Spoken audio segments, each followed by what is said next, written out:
Welcome to our second part of the lesson Limits and Continuity.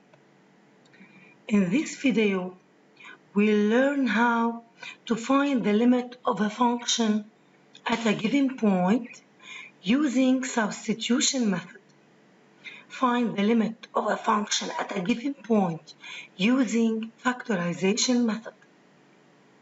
Find the limit of a function at a given point using simplification method, and find the limit of a function at a given point after multiplying by the conjugate.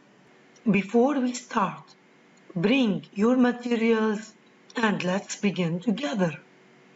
First, recall the limits of a polynomial function and the ratio of two polynomial functions at infinity.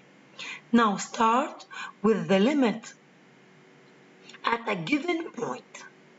Property 1.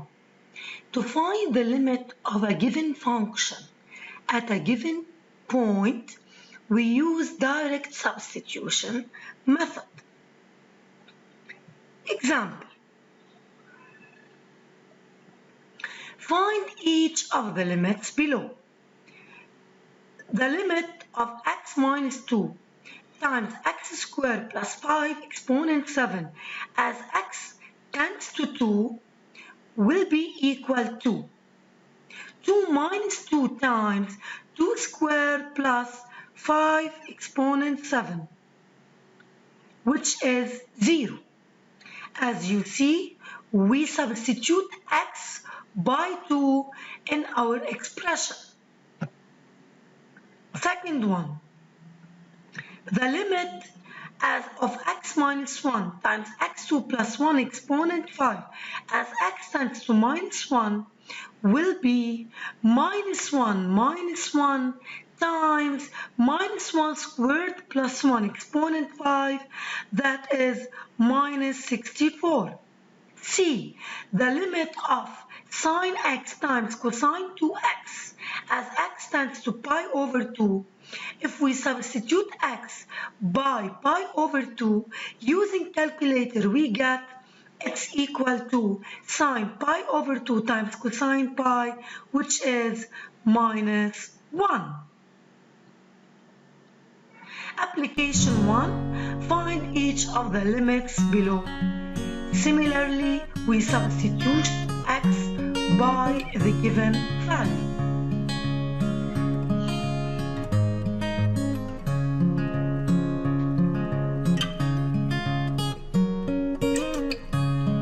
So, to find the limit, we should follow the steps below.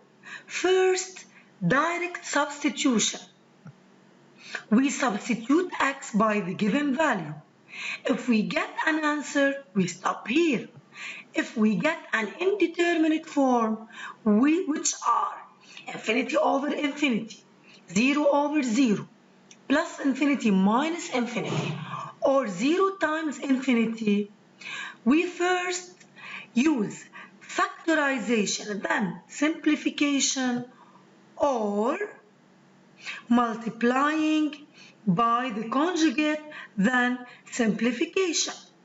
Remember, if a polynomial px has a form ax squared plus bx plus c, it has two distinct roots. Using delta, p of x will be equal a x minus 1, x minus x1, x minus x2.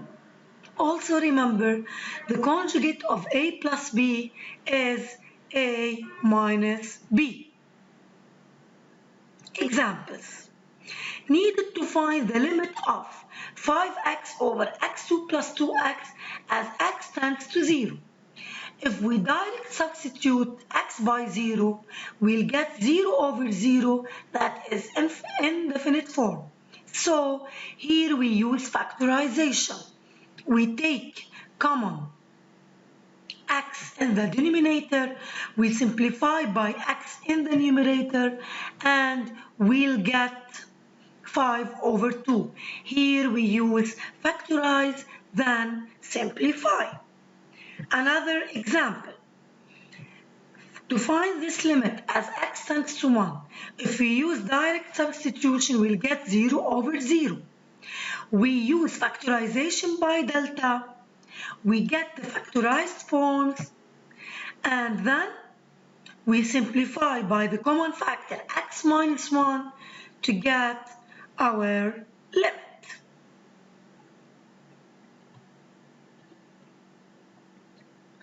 Part C. If we substitute here x by 8, we'll get 0 over 0 indeterminate. So we multiply by the conjugate. The conjugate of radical x plus 1 minus 3 is radical x plus 1 plus 3. But if we multiply by this conjugate in the numerator, we should also multiply by it in our denominator. We multiply by this conjugate and simplify to get our limit.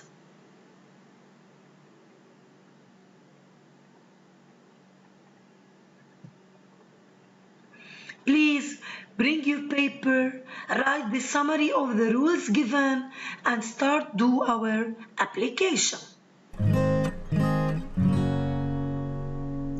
Here, this limit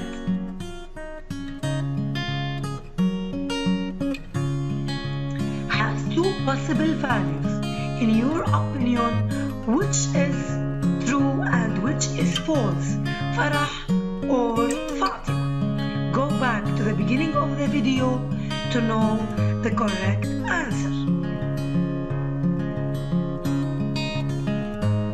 Now, do this application alone.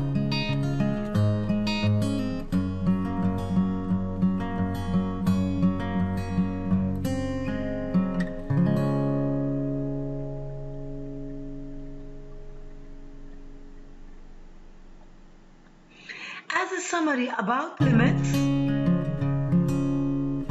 from the first and second parts,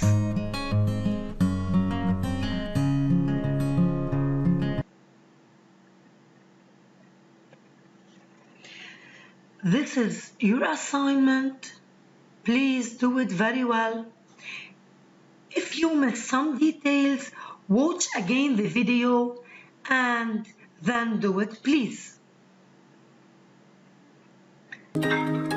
Assalamu alaikum.